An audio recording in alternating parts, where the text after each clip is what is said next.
Guys നമ്മളിന്ന് ഉണ്ടാക്കാൻ പോകുന്നത് എന്താ പറയുക നമ്മുടെ ബേൽപൂരി ഉണ്ടാവും. അപ്പം നമുക്ക് അതിനാദ്യം തന്നെ പൊരി വേണം. ഇനി നമുക്ക് ചാട്ട് ഉണ്ടാക്കാം. ഇനി നമുക്ക് ഗ്രീൻ ചട്നി ഇടണം. നമുക്കിനി ഇവനെ അതിനകത്തോടെ ഇടാം. എൻ്റെ മോനെ ചിരി എടുത്താട്ടെ.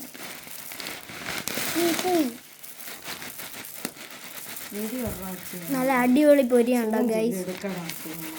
നല്ല ക്രിസ്പി ആയിട്ടുണ്ട്.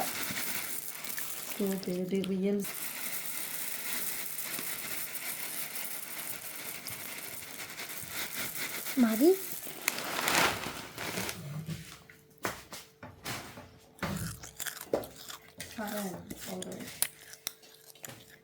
ഇനി നമുക്ക് മല്ലിയില ഇടാം.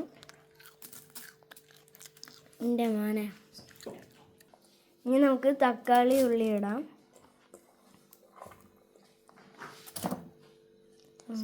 കളറ് ആവശ്യത്തിന്. ഇനി ഉപ്പ് ആവശ്യത്തിന്. ഇനിയും ചാട്ട് മസാല ഇടാം ഗൈസ്. അപ്പോൾ നമ്മളിവിടെ 1 ടീസ്പൂൺ ചാട്ട് മസാല ഉണ്ട് എടുക്കുന്നത്. ഇനി നമുക്ക് നമ്മുടെ ഗ്രീൻ ചട്നി ഇട്ട് കൊടുക്കാം.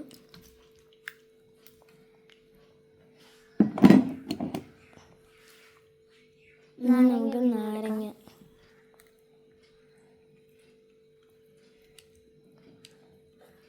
ഇനി മിക്സ് ചെയ്യാം. ഇനി നമുക്ക് ഇതിനെല്ലാം കൂടെ കറക്കി എടുക്കാം. ഇനി നമുക്ക് ഇതിനെ മിക്സ് ചെയ്തെടുക്കാം. ഞാനെ കണ്ടിട്ട് തന്നെ കൊതിയാണ്.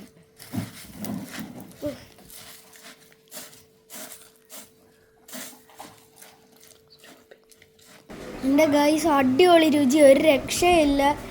അടിപൊളി സാധനം. ഇപ്പം തന്നെ ഇവിടെ തീർക്കാൻ തുടങ്ങിയിട്ടുണ്ട് കേട്ടോ. ഇനി നമുക്ക് കുറച്ച് പെപ്പർ ഇടാം.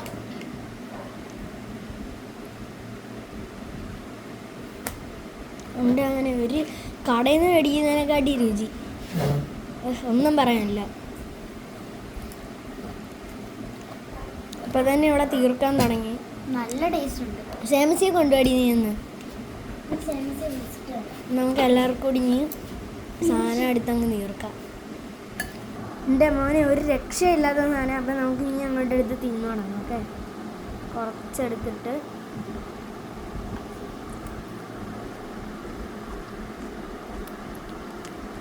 അടിപൊളി അടിപൊളി എന്ന് പറഞ്ഞാൽ എൻ്റെ മോനെ തിന്നാൻ വീണ്ടും വീണ്ടും തിന്നുകൊണ്ടിരിക്കും. അതുപോലെ നല്ല കിണ്ണം കാച്ചി സാധനം. അപ്പോൾ എല്ലാവരും വീട്ടിൽ ട്രൈ ചെയ്ത് നോക്കുക. അപ്പോൾ മറ്റൊരു വീഡിയോയ്ക്ക് എല്ലാവർക്കും ബൈ.